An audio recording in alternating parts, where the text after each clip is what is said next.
Welcome to the Confluence Beer Garden. We're here again for a beer release. It's another batch beer, and if you're not familiar with those, they are a hazy double IPA series that we started about, what was it, November or December of 19. So been doing those for a while.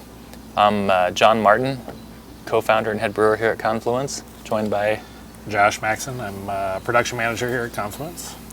And like you said, we've been doing these hazy doubles for a minute now. Yeah. Definitely one of our more popular beers. We twice have sold it directly off the canning line when we were canning it. I think we'll probably get back to doing that soon. I haven't talked it over with John yet, but I think maybe the next batch Heck will do yes. that. Yeah, So, I think we're ready. yeah.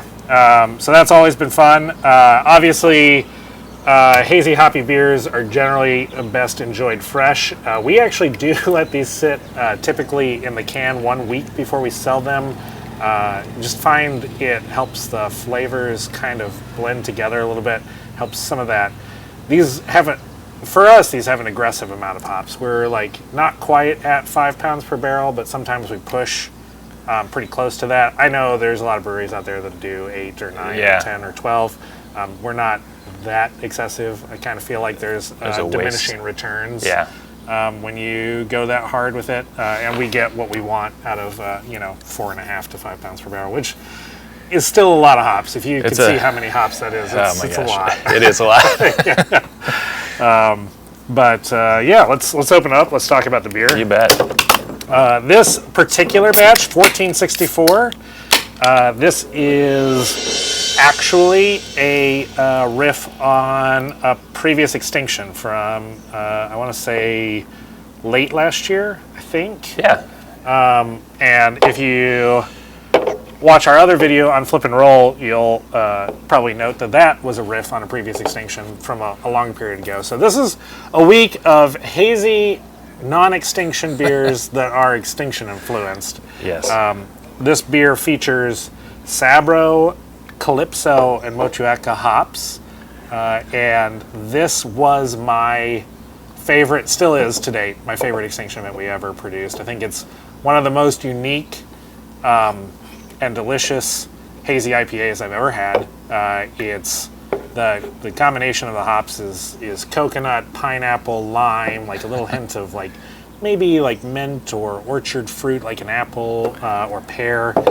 They just work so beautifully together, and I wanted to do it on a big scale, and John said, let's do it. Yeah, definitely. It's sort of our island getaway batch series. I definitely get the coconut. It's just in there so well. That's the Sabro coming through. So. Yep. Sabro brings like a hint of tropical fruit and a big old punch of coconut. And then the Motueka backs it up with just a little subtle lime citrus. Yeah. I would say it's probably not as pronounced as it was in the Extinction Event version, but I think that's probably partly owing to the fact that this is just a bigger beer. It's got more things going on. The body itself is bigger and sweeter than an Extinction Event is, as is typical with the batch beers. Yeah, that's so interesting to get coconut without having coconut in the beer. Yeah, no coconut. Yeah, this is not an adjuncted IPA at all. It's just straight up hops, and I don't know. I'm constantly impressed every year. There's new hop varietals, and they all get marketed to us the same way, right? Like they're all like, oh, this is the latest, almost Citra hop, tropical fruit and citrus, and like a little bit of resin or whatever. And like every description reads the same, so you just have to try them out, essentially. It's like Fruit Ninja with slicing pineapples in half and showing us all these visuals. It's like, oh my gosh, I gotta have that hop. And then the reality is, you have to play around a little bit and see what works. Been one of the beauties of the batch and the Extinction Event series is it's really allowed us to play around with different combinations. These beers have been super fun to get to explore new hops and get to explore new hop combinations and teach ourselves kind of what works and what could be better. Yep, absolutely. That's coconut's coming through really nice. So. Yep, coconut and lime. I get so much coconut and lime, and then like some kind of pineapple-y generic fruitiness behind it with that big old soft mouthfeel from the malt. So it was delicious. I love this one. make sure you come out this weekend and give it a try. Try Flip and Roll, see the other video. Enjoy the weather. Yeah. Follow us on all the social media.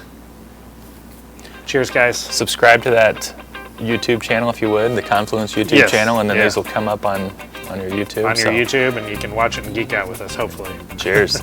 Cheers. So we can put the lime in the coconut, That's right. Yep. drink it all up. That's right.